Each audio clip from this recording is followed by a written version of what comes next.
asked me today if I would explain a little bit more about what I meant by that phrase, the healing of the memories, which I used yesterday, or day before yesterday, whenever it was. And they said that was not in my book, and that's true. It's not in my book. It's not in anything I've ever written down, because I didn't get that figured out until a year or two ago. And it's really been a great revelation to me, and made praying for people very much more easy and effective. So I will try and explain to you.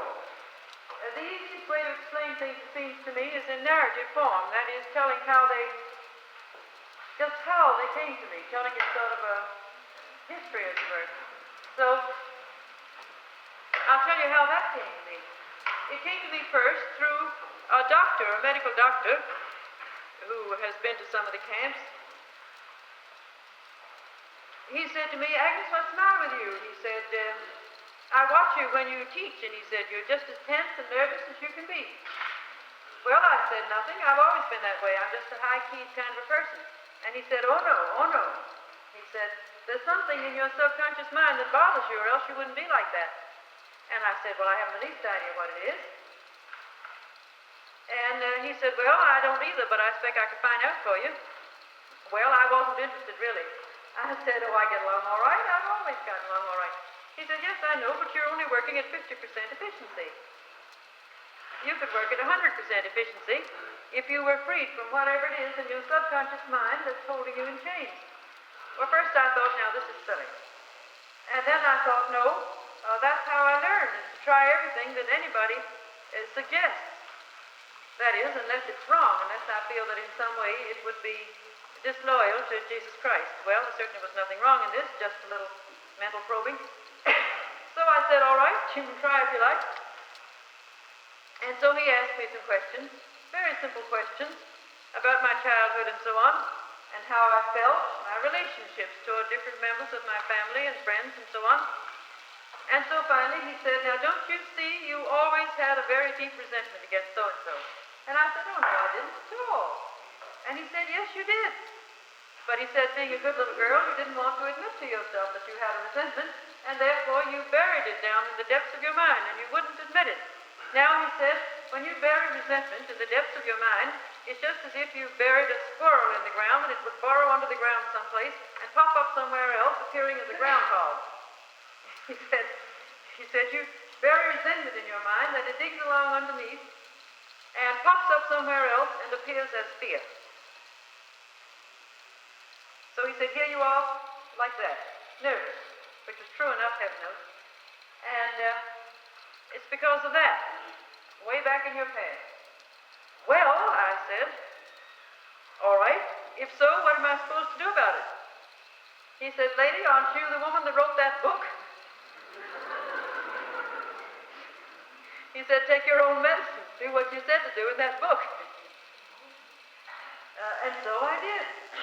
I had made use of the confessional before, but I hadn't thought of such little things and such far-away back things as that. I really had completely forgotten all about them. It never occurred to me. And if anyone had told me they had any importance, I wouldn't have believed them. It took him quite a while to persuade me that they did have any importance. But just the same, I did what he said. I went to the confessional, and I went way back and mentioned those things. And believe it or not, it did make a difference. It honestly did make a difference. I was more free and more released and less nervous from then right on. And then somehow that connected itself with other things.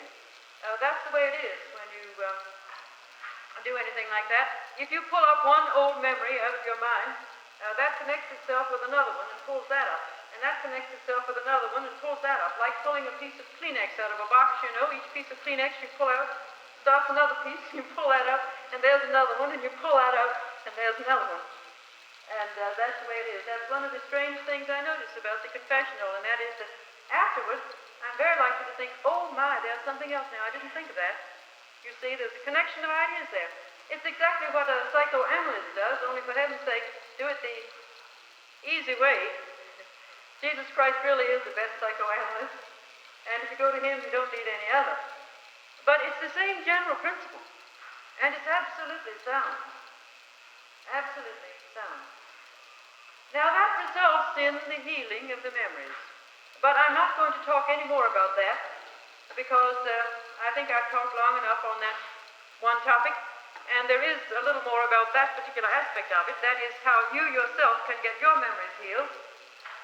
There's some more about that in my book if you want to read it, and I'm really not going to talk any more about that now. Because this whole week, if you notice, the general theme is not how you can get this or that, but how you can give this or that. And it's going to be more and more along that line. Up to the present time, I really have said very little about how you yourself can act as prayer partners or spiritual helpers. I don't like the word healer. I'll say channels, because God is the only healer. And I never think of any human being as a healer. But I'll say channels of healing or channels of spiritual help. Channels for the Holy Spirit to enter into somebody else, you see. Well, up to the present time, I've talked very little about that, but from now on, it will be more and more along that line. And so tonight, I'm going to talk about the healing of the memories and how you can help other people in that regard. And there, too, I'm going to begin by telling a story. I'm going to tell you just how that came to me, because that didn't come to me until about a year and a half ago. And it came to me in working with a particular case. And I think I'll begin at the beginning, although 2 or 3 of you, not very many, have heard this story before. It's about one of the soldiers in the Army hospital. But nevertheless, if the 2 or 3 who have will forgive me for saying it over, I think I will begin at the beginning and tell you that story. Because along the way, there are any number of other points that you will see that I want you to notice as we proceed. Well, one time in the Army hospital, I got to talking to a Jewish boy about faith and healing.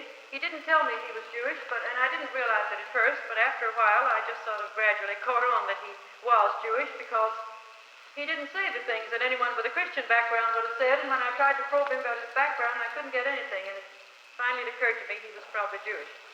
But I didn't say anything about it, and neither did he. And I talked to him about healing because he made me.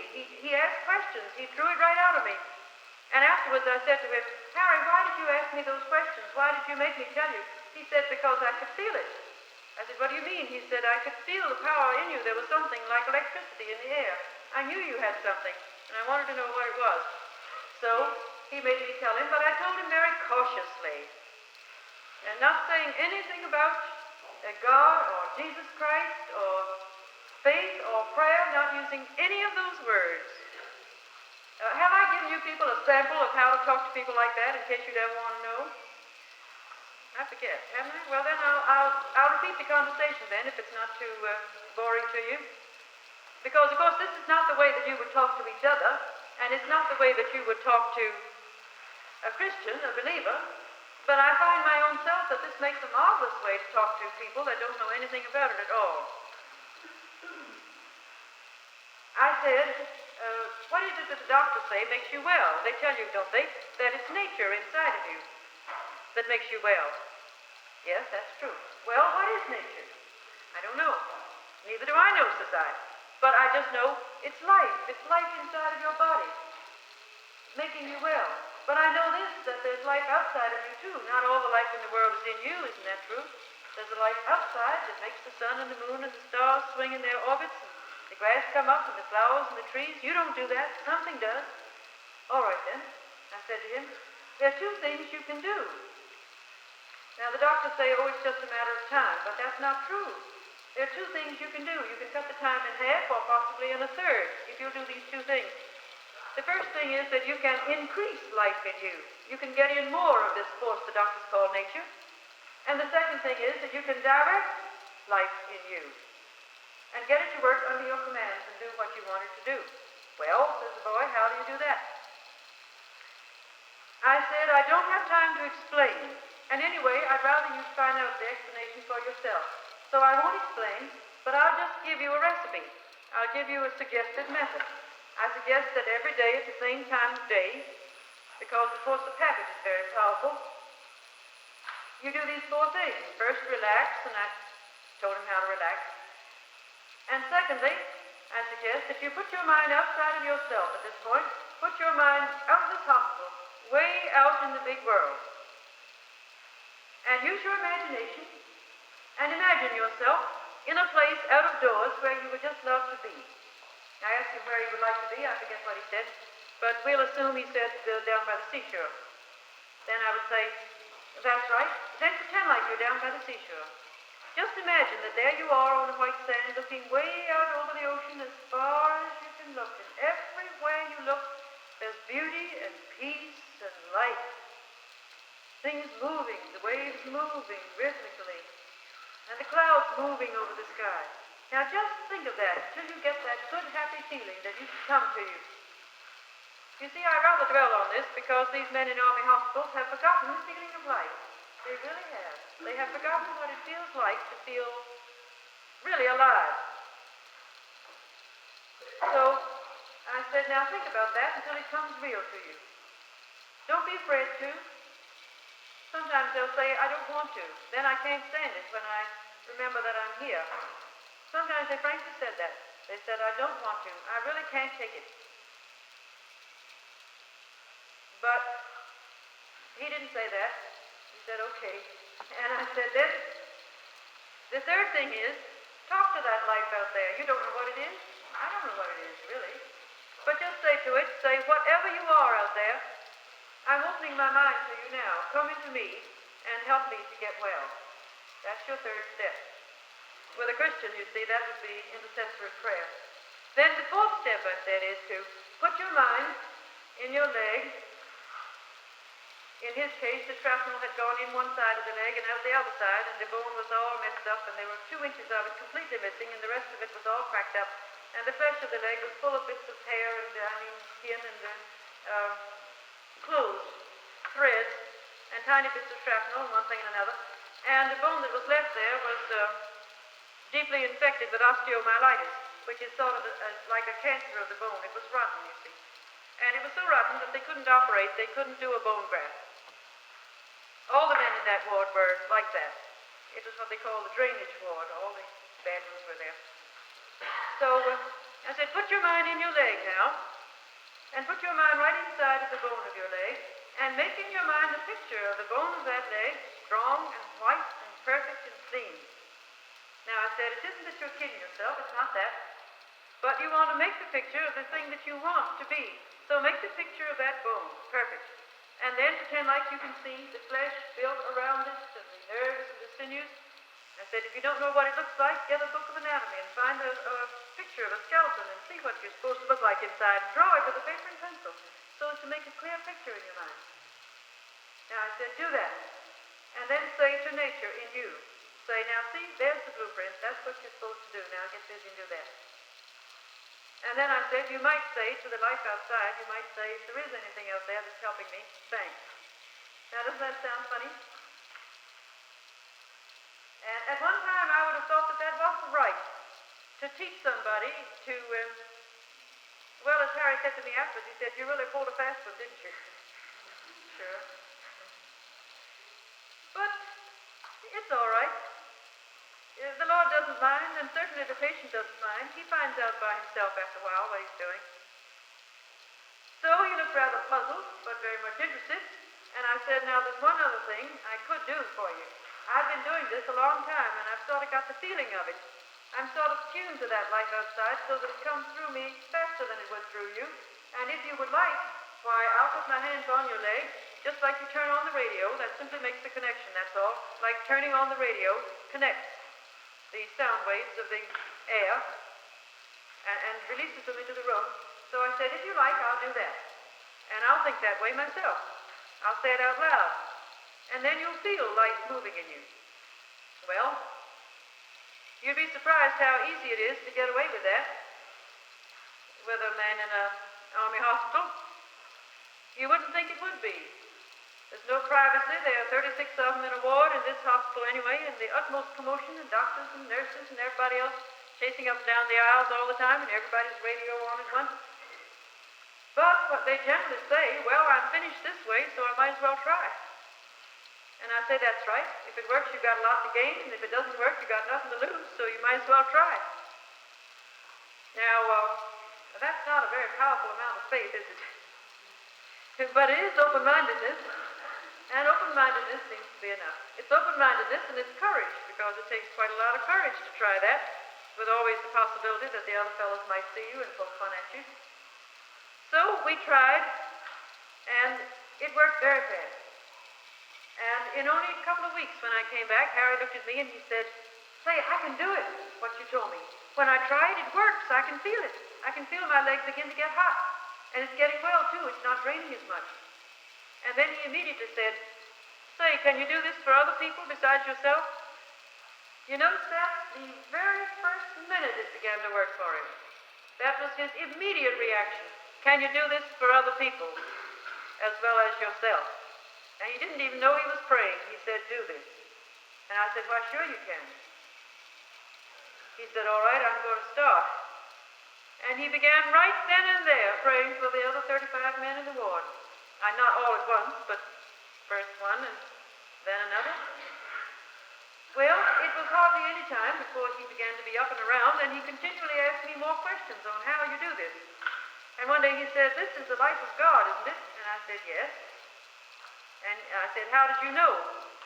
"Oh," he said, "I just knew." You see? Before he hadn't known there was any God. I asked him, and he said no. But after he had exposed his spirit to the life of God every day for a while, even though he didn't know what he was doing, his own inner spirit told him there was a God, and he just knew.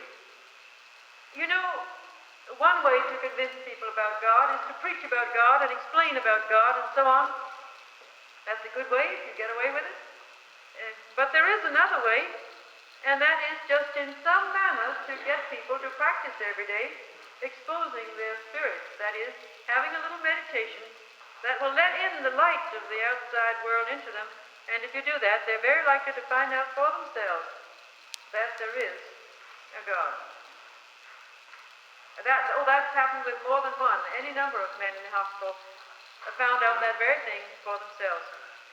So then I said to him, the person who came from God, who taught us the most about this, was a man named Jesus Christ. I said, "Now, would you mind reading about his teachings?" And he said, "No, I wouldn't mind." And so I gave him Emmett Fox's Sermon on the Mount. And he read those teachings, and he studied them, and he practiced them. And they worked right away. But still I didn't say anything, except just that Jesus Christ was a teacher. Maybe I was too timid about that, I don't know, but anyway, I didn't. So he got well and disappeared, and I didn't think I'd ever see him again. And one day, 3 months later, going through another ward, who should I see but Harry, up in bed again with his leg in traction. I said, "Harry, what in the world are you doing here?" "Oh, I had a little bad luck. Broke my leg again."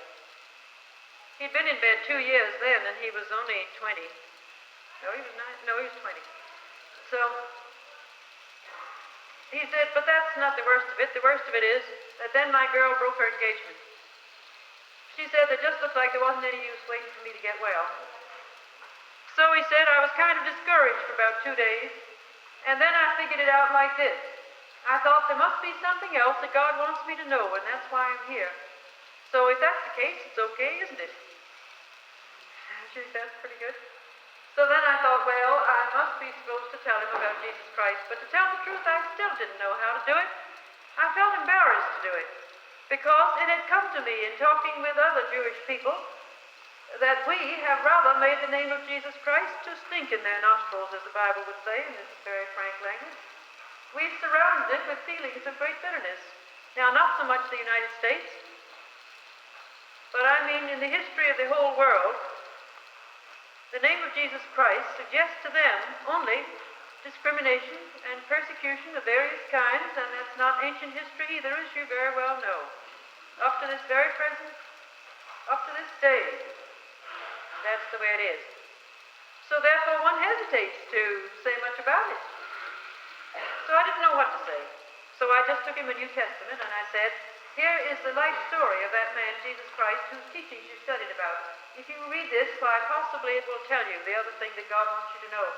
And I told him to read the Gospel of St. John. I thought that would be the easiest because it skipped the virgin birth, you see, and it began with all of that about the light, Christ being a light, and I knew that Harry would understand that because he definitely was a mystic, like St. John. He told me one day when I came there, he said, "Say, when I was doing this the other night, I got scared." I said, "What do you mean?" He said, "Well, something funny happened to me.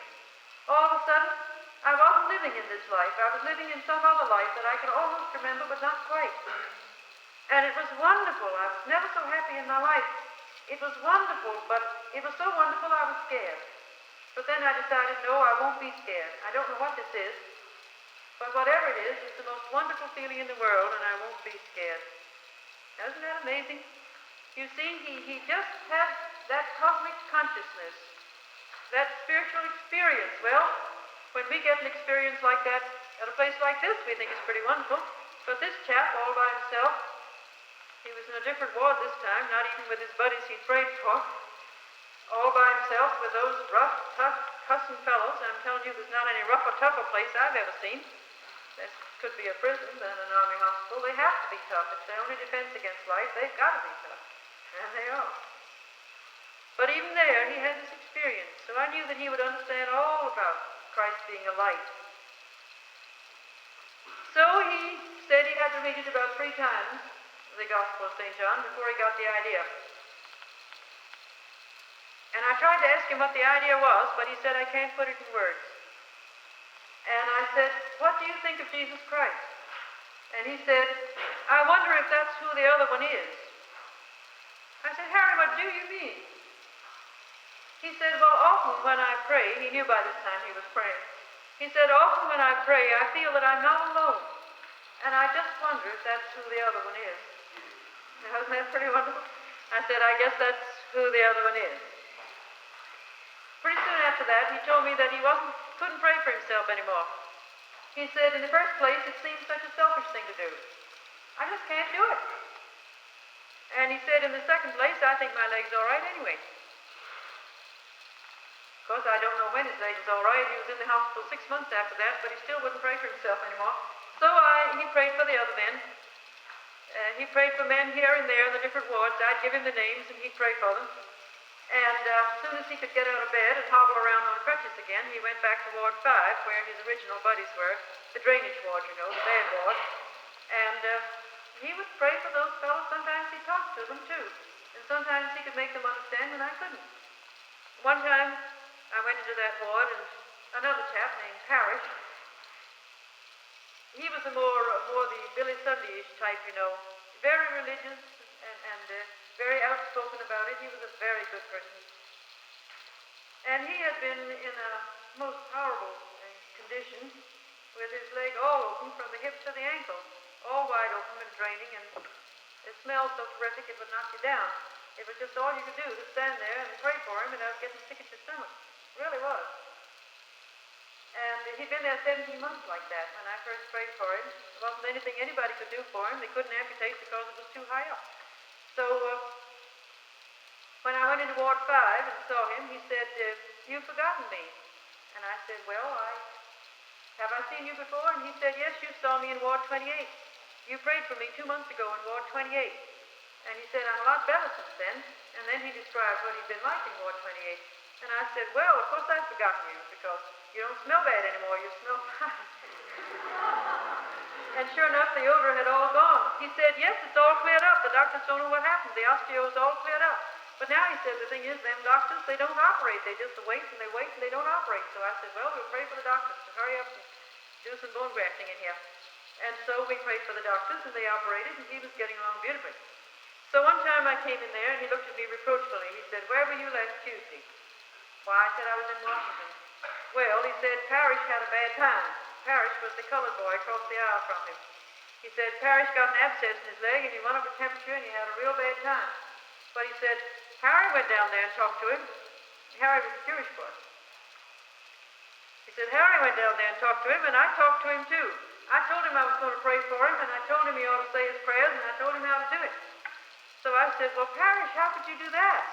Because you're tied down in traction, and so is the other fellow. He said, well, I had to shout some, but I told him.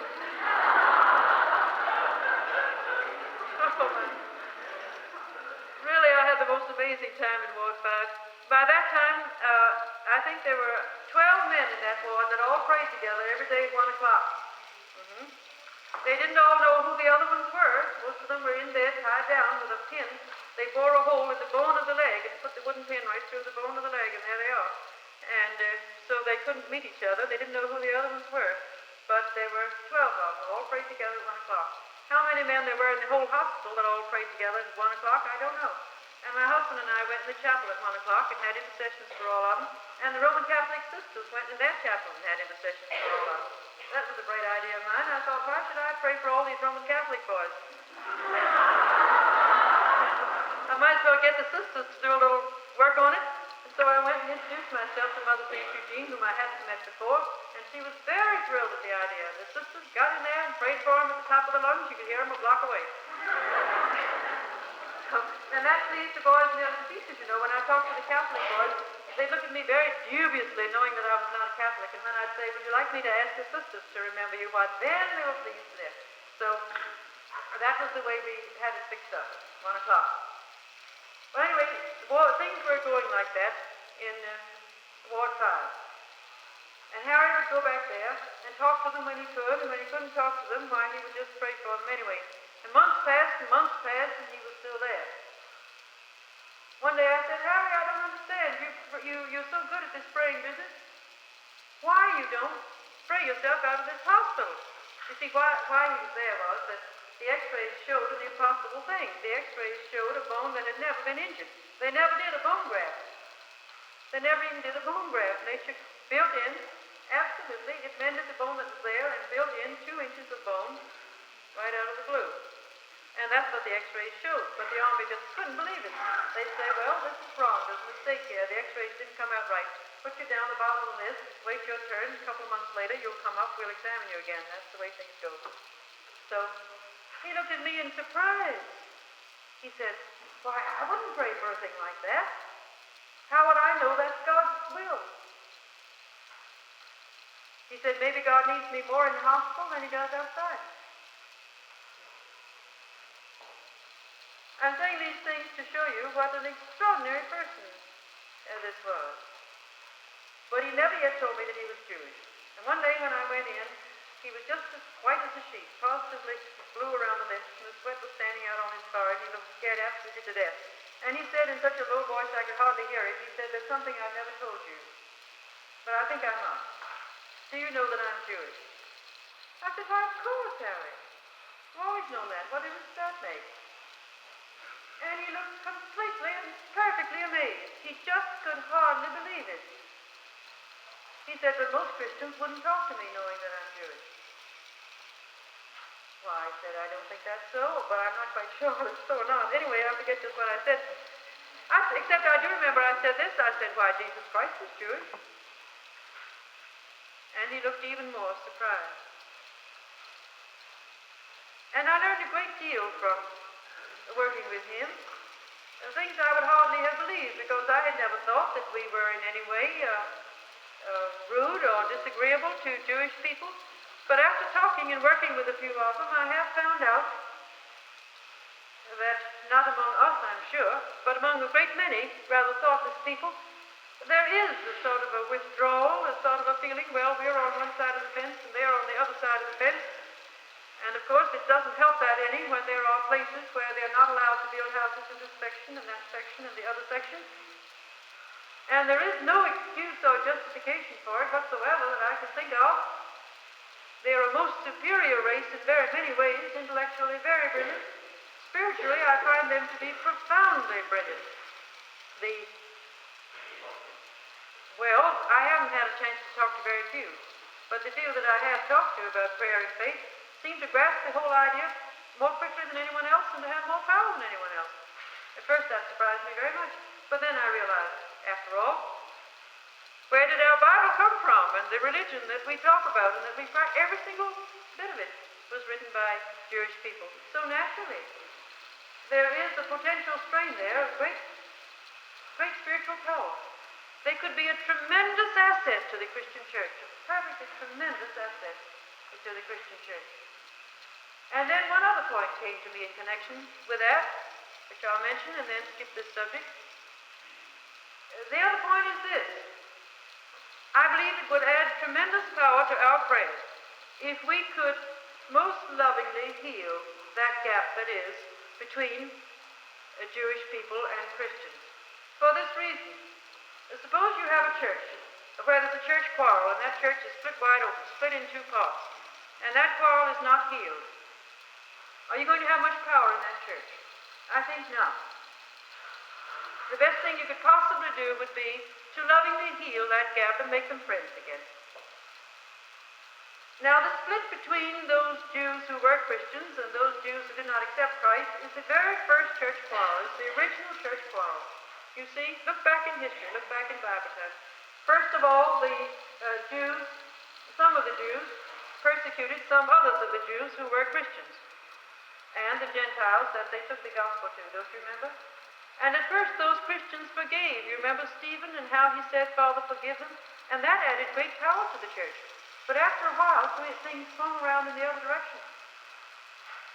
And Christians, or so-called Christians, began to be revengeful and be unforgiving and to persecute the Jews in every kind of way, from throwing them in boiling oil to gassing them in gas chambers, and that not so long ago.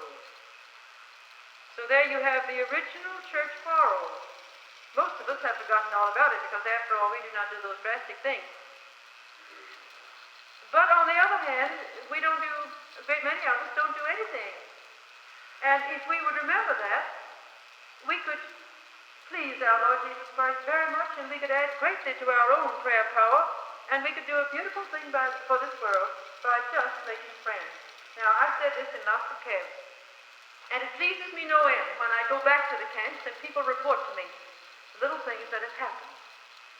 When I went to, where was it now? Greenville, South Carolina. A darling little old lady, Mrs. Keyes, CFO, said, she said, first thing was the rabbi came to my meeting. And I said, why, isn't that rather odd for the rabbi to come to the meeting? She said, oh, no. She said, the rabbi and I are very good friends. She said, the rabbi used to be very cold and critical and didn't like Christians at all until one time he was hurt in an automobile accident, and I went to see him in the hospital, and I told him we were all going to be praying for him. And she said, ever since then, we've been very good friends. Now, you see, that's a simple thing to do. That's an easy thing to do. I think many of us are afraid to do such things for fear that they wouldn't like it. But my experience shows me that they're just so deeply grateful and pleased that it almost makes you feel bad. At first, they act as if they don't like it, because at first they can hardly believe it. It's so unusual and strange. They're frightened. But when they see that you really mean it and that you haven't got anything up your sleeve, why, they just melt with the utmost gratitude. I'll never forget once when I went to a hospital to pray for a little Jewish baby who was supposed to be dying, just a newborn little baby. And the mother was there, and the two grandmothers. And the mother was scared stiff. She just didn't know what was going on. But the two grandmothers just stood there, and the tears just rolled down their cheeks and rolled down their cheeks. They were so deeply grateful and so touched to the very heart just to think that a Christian would take the trouble to come to the hospital and pray for their little baby. It was one of the most wonderful experiences I ever had. The baby did get well, of course. And so I learned a great many things from talking to this boy, Harry. Well, later on, Harry was baptized. He said to me one day, he said, in spite of everything that I do, you have something that I haven't got. You have a more personal feeling about Jesus Christ than I have, and I try as hard as I can, and he really did try. He practiced the game of minutes, Frank Laubach's game of minutes, and he thought about him all the time. One time he told me that he'd forgotten him for 3 hours at a New Year's party, and he felt very badly about that. For a whole day he grieved. I said, well, Harry, you're very young. I really don't think you have to learn to think about him every minute. And he said, I don't think it's right ever to forget it. He said, you can practice, you can learn to think about him underneath and do other things with the top of your mind. But he said, in spite of that, you have a feeling about him I don't have. How can I get it? I said, well, I don't really know. The only thing I can think of that I have that you don't is that I have formally accepted him in the presence of people and been baptized. And you haven't. He was quite shocked at first. He said, I can't do that. But a couple of months later, he popped up and said he decided he was going to be baptized. And I said, do you really know what you're getting into? Because his family and friends, to whom he was very, very closely tied, of course that would make it difficult. He said, no, I don't, but I just feel it's a must. So he was baptized and really became one of the best Christians that I have ever known, I think. And in spite of that, he told me one time, and now I'm getting around to the memories, so don't think I've forgotten them entirely. In spite of that, he told me one time that there was something strange in him he couldn't understand. He said, sometimes I find myself saying the most cruel things and enjoying myself completely while I say them. I'm hurting somebody and I want to hurt them, and I enjoy hurting them. And then he said, afterwards, I'm very sorry and I apologize. But then after a while that pops up in me and I do it again. Now what makes me do that? And what can I do about it? Well, there was no use in my telling him you should pray more, because really he prayed aplenty. No use in my telling him you should forgive more, because he had accomplished a marvelous act of forgiveness. He told me one time that he was teaching a girl, a refugee from a German concentration camp, a Jewish girl, to forgive the Germans. He said it was pretty hard. She had had all her toenails and fingernails pulled out, and it was pretty hard, but he said he was teaching her and she was learning it. Harry had been through that kind of thing himself, although not so much, but he was a refugee Jew from the other side and had known nothing except persecution till he was 15 and barely had escaped with his life. So I had no use telling him that. He done it. So I puzzled about that, and it came to me that what made Harry do that was a delayed reaction from when he was a little boy. When he was a little boy, he went to a German school, and when these Hitler laws came out, you see, his friends who had been German boys wouldn't play with him anymore. If he'd go in their playground behind barbed wire, they'd beat him up and throw him out. And then the Jewish boys wouldn't either, because his friends had been German boys. If he'd go in their playground, the same thing would happen. Well, at that time, he couldn't hit back. There were too many of them and just one of him. So it occurred to me that it was a delayed reaction from that. In other words, you see what I mean? That the memory of that was still in his subconscious mind. And in spite of his reason, without his wanting to, these impulses would come up from that buried memory inside of his subconscious mind. Well, first when that came to me, I tried to make him talk about it. I tried to make a noise like a psychiatrist. I've never been too good at that. And get him to loosen up these things, but no, he wouldn't talk. To this day, he still won't talk. It's all so deep, he won't talk about it. So I thought, well, I've got to try another way. That's not going to work. But I knew that those memories had to be healed somehow. And so it occurred to me to use my creative imagination, you know, as a lever, as we are always saying, Glenn and I, in this manner. It occurred to me that there isn't any time in heaven. There's no time in the spiritual kingdom. With God, 1,000 years are as one day. And therefore, in the sight of Jesus Christ, the little boy that Harry used to be was still alive. Are you following me in this, Karen? Yes? Well, therefore, I thought, Jesus Christ can walk right backward through time with Harry until he finds this little boy that Harry used to be. And now, at the present time, he can heal that little boy. So I decided I'm just going to make a distinction in my mind between the young man who is now Harry and the little boy that he used to be. And I myself will take on the problem of praying for that little boy, and I'll let the young man that he now is go free. And so I began to think, now what is it that needs to be healed in the memories of that little boy? You know, the healing of the memories is the same thing as the forgiveness of sins. Always. Always. The two mean exactly the same thing. So I thought, what sins need to be forgiven? And it came to me, it's not Harry's sins, it's the sins of the world. The thing that made Harry like that was not his own fault. It was the unkindness of the world that made him like that. And so I decided that I would pray for the little boy who was Harry, by doing some sacrificial praying for the sins of the world. Jesus Christ said, "This kind cometh not forth save by prayer and fasting," and I decided that I would do a little fasting and some penitential prayers for the little boy who was Harry, and just ask the Lord to turn the redemptive love of Jesus Christ into that little boy who was Harry and heal him, so that he would not rise up inside of the young man who now is Harry and perturb him. Now, this is puzzling some of you, and I confess it's rather deep, but you think about it after a while, and maybe it'll come to you. Then I had another from Harry.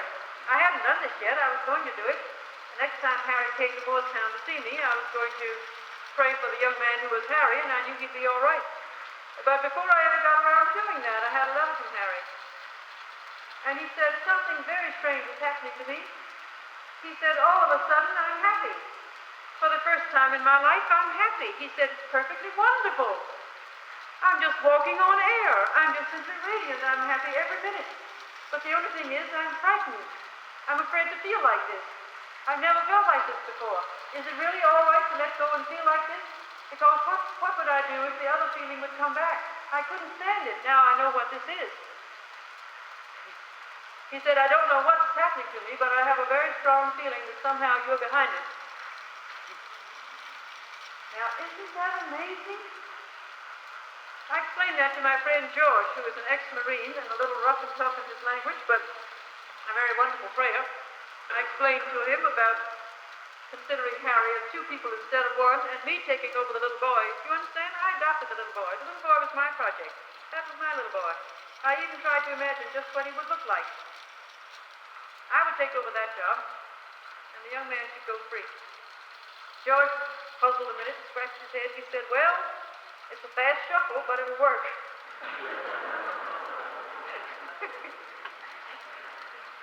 and it certainly did. It was a fast shuffle, but it worked.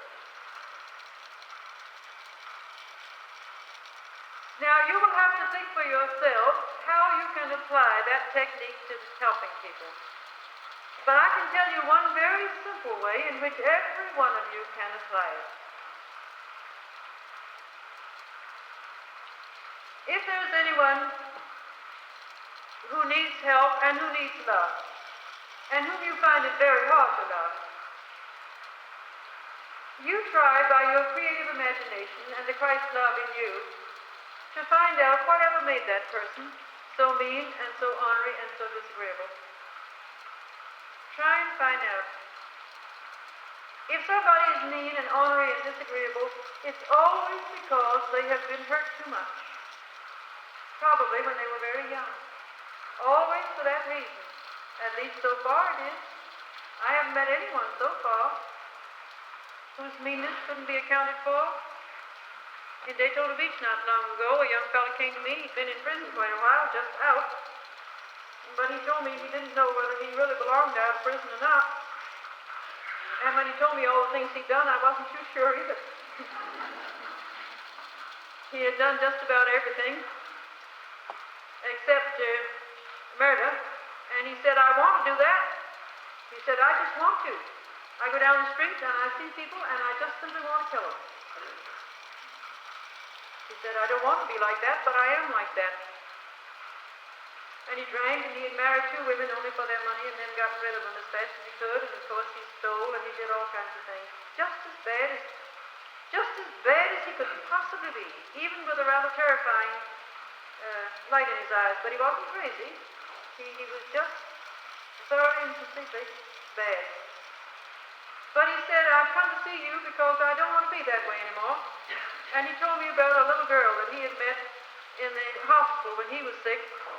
And he'd been sorry for that little girl, a young girl, 17 or 18 or 19 or something. And he tried to help her. Now, isn't that funny? But he tried to help her. And somehow that had made him feel different inside. And he said, I want to come clean, see? I don't want to be this way anymore. I want to be able to smile from in here instead of here. And so he wanted me to pray for him. Now, it was very easy for me to pray for that man because all I said was, were you happy when you were a little boy? And he said, no. And I said, why? And he told me, and I knew exactly why he was like that. It was because he had been terribly and unbearably hurt when he was a little boy. That's why. And so therefore all I had to do was to pray for the love of Jesus Christ to come into him and go way down into his subconscious mind and find the time when he was a little boy, when he had been so very hurt, and heal that little boy who is still living in him. That's one way that I imagine it. The other way I imagine it is to just sort of try and conceive of this possibility of Jesus Christ walking backward through time, like turning a movie reel backwards. Then talk said something about that. Here's a movie reel. All right, turn it backwards. Turn time backwards. You go back in it until you find out what's the real trouble with somebody, you see. And when they began to be either so disagreeable and mean, or so nervous and irritable, or so sick, or whatever it is, go way back till you find out where they lost it. Like Van Talk says about the axe. Go way back until you find out where they lost it. And then never mind praying about the grown person there before you, who may seem very unattractive and disagreeable and something. Never mind that. Pray about the little boy or the little girl that they used to be.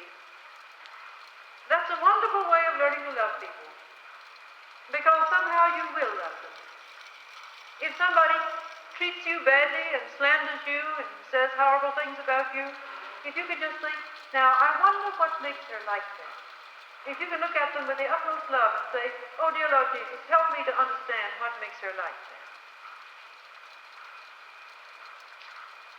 Sometimes it will just come to you by intuition. You don't have to ask them anything, they don't say anything. Of course, if it's someone who doesn't like you, you can't ask them things, so they wouldn't tell you. But you can very likely figure it out for yourself if you ask the Lord to tell you, and then just let your mind sink into them. Just be still, and don't talk to them.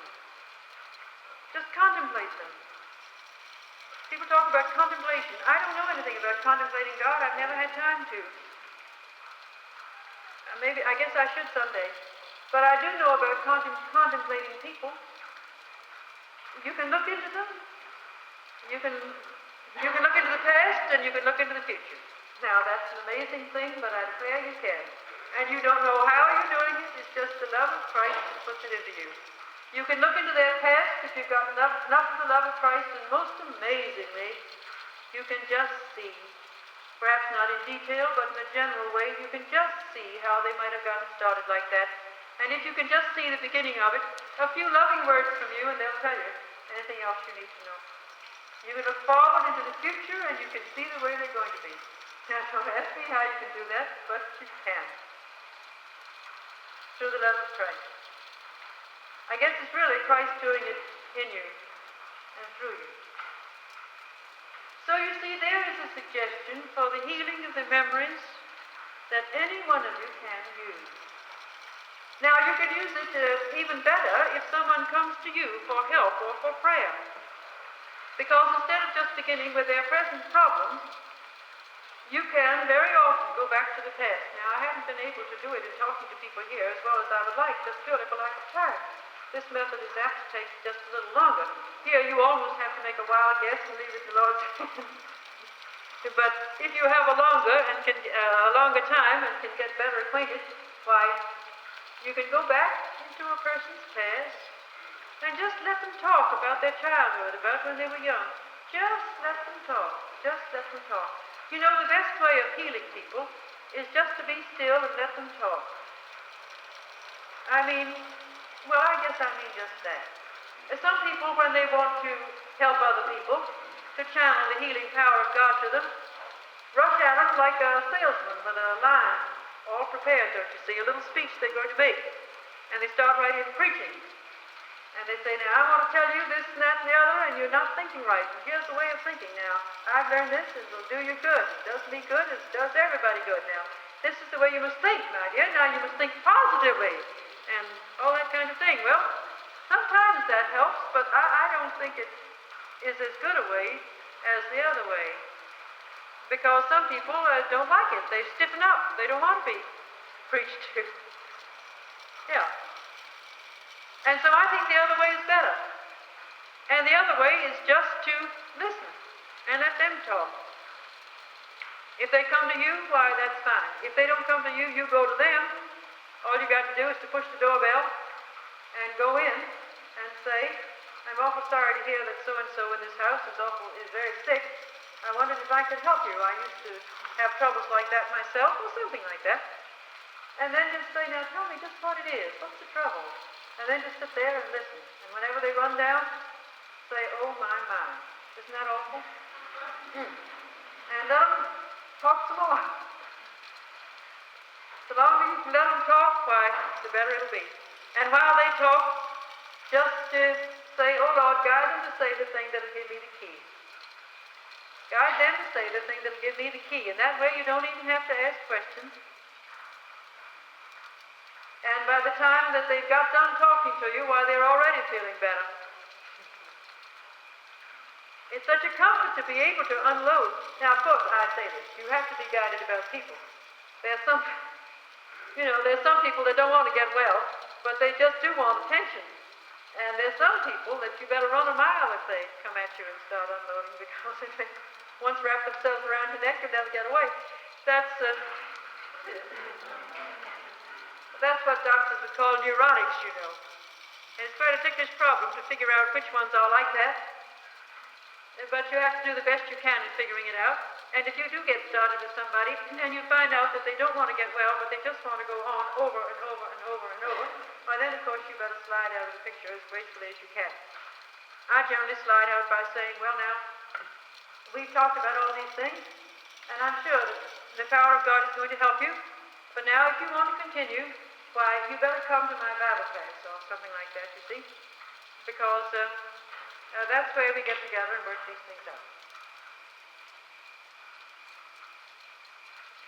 So there is just a suggestion in helping people that you try and go way back to the beginning. You know, every one of you can help people who are in trouble. As I tell you, I don't think of any person as being a healer. I think of God as being the healer. And anybody that wants to can help others. Some can do it in one way, some can do it another way. But I don't know anybody who can't do it. All it takes is courage and faith and love, I guess. There's one type of person particularly that any one of you that's here right now could help. And it's terribly important. And that's the person who is in mental depression and suicidally inclined. There's so many of them, you know. The world is just full of them. And there's so few people that know anything to do about it. And yet the answer is so perfectly simple. And any one of you could do it.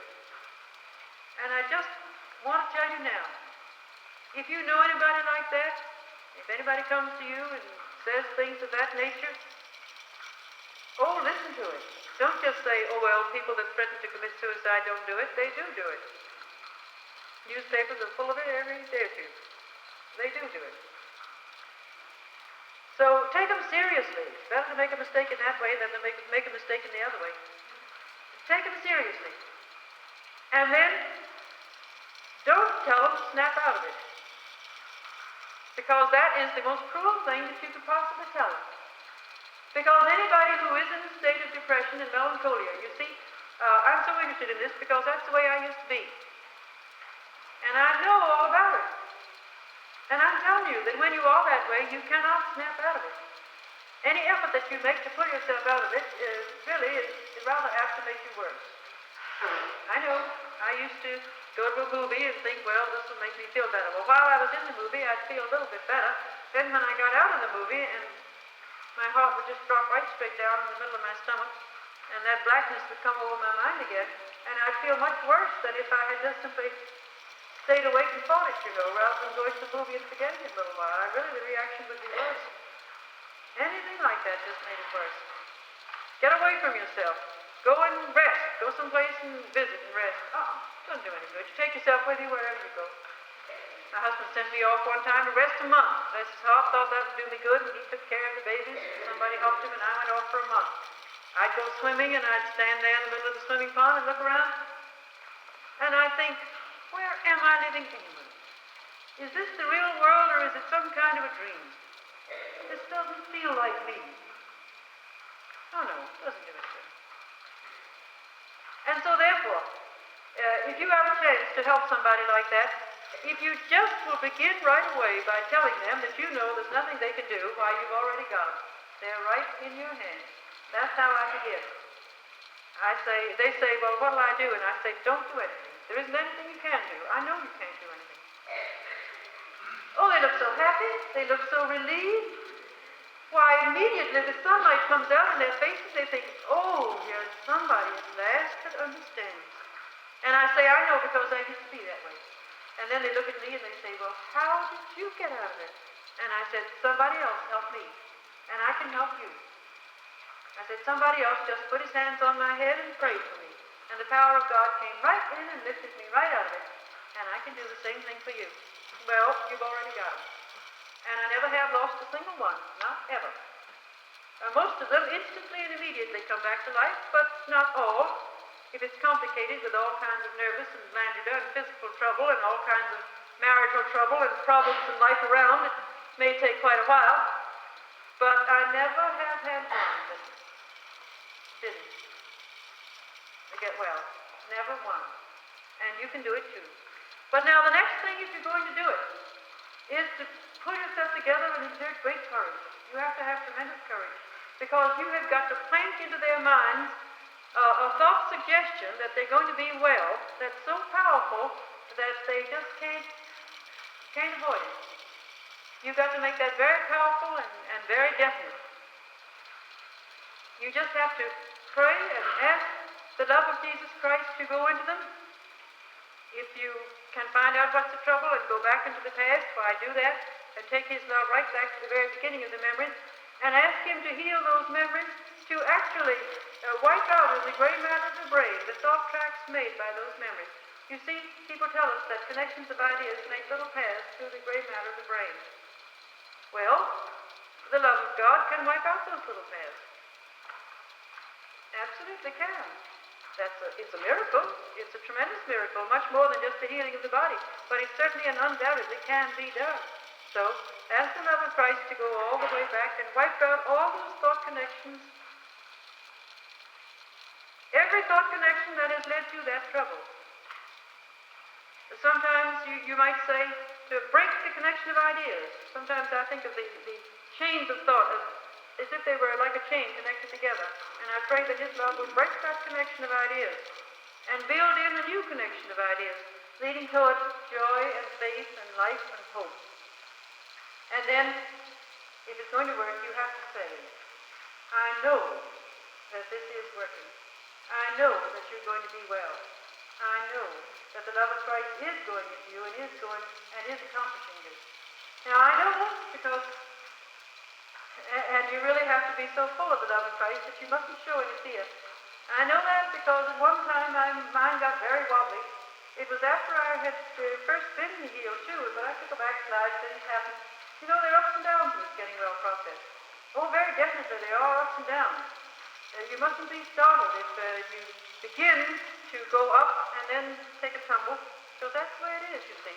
You don't get well, you don't go toward heaven on a straight upward line like that. You seem to go in a series of ups and downs, each up going a little higher. You see, each one goes higher, that's most true. And each low goes a little less low, but there it is, some ups and downs. So I took quite a bad head-on downwards one time, and I was not really in as much danger as I had been before. But this time I was conscious of it and thought I was going crazy. The other time I was so sunk that I didn't think it. I didn't know it. I didn't realize my own condition. And besides, I didn't care anyhow. But this time I knew and I cared, and that made it more frightening. And so this same minister who had helped me before came to see me one day. I still can see his face. And I was telling him one or two of my symptoms, and I saw fear in his eyes. And from then on, he couldn't help me. I thought, well, from then on, he couldn't help me. I knew he was frightened himself. I knew he lost his nerve. See? So just ask the dear Lord to be in you so really and so lovingly that you don't have any fear and you don't lose your nerve, and then pronounce the words with great power in his name. And here's an easy way not to have any fear. That is not to take any responsibility. That's something we have to learn if we want to help people. And it's an awfully hard thing to learn, too. But we must learn that. To know that we, after all, are only channeling His power. We are not doing it. And all we can do is to stand there, holding God with one hand and the person with the other hand. That's all. Just the same thing as Glenn said the other day. That's all we can do. And the responsibility is His. So if we can get that firmly into our heads, I often just imagine Him right there. I just see Him standing right beside me, and I say, now, Lord, you hear me saying these big, brave words in your name. Now, it's up to you to carry them out. It's just up to you. And that relieves you, then, here. And every single one of you can do that. You can do it now. You don't have to wait to grow in faith or anything else. You're a Christian, aren't you? Well, then, that means you're named with His name. You fight under His banner against the world, the flesh, and the devil. And these fears and depressions and so on that people have certainly are the world, the flesh, and the devil. And in His name you have the power and the authority right now to do it. Now, I think we'll talk more tomorrow night, perhaps, about different kinds of people, different kinds of problems. And I tell you what, if you have any particular things you'd like me to talk about along this line, because I may not talk on this line more than one more evening, and so if you have any particular problems or questions you want me to mention, if you'll write them down and give them to me, why, I'll include those tomorrow night. Now let's close with a prayer for His power to be in us so that we can do this very thing.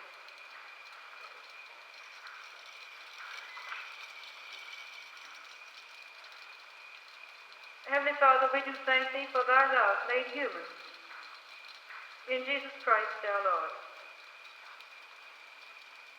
We thank Thee that He has provided for us in this world a current of life and energy that is strong enough, deep enough, to enter even into the subconscious mind and to heal us of the memories of the past and set us free from the results of past sins, either our own or the sins of the world, whatever it is that holds us in shame. We do thank Thee for this most marvelous gift of His. And now we pray Thee that every one of us may know that the carrying out of this gift is in our hands. He generated this flow of life and of love, but He left it to us to administer it. Help us to know this with humility, knowing that we are not worthy, and yet with great joy, with amazement at His trust in us. And help us to offer ourselves to Him more and more, so that we may really be able to carry His love and His forgiveness and His healing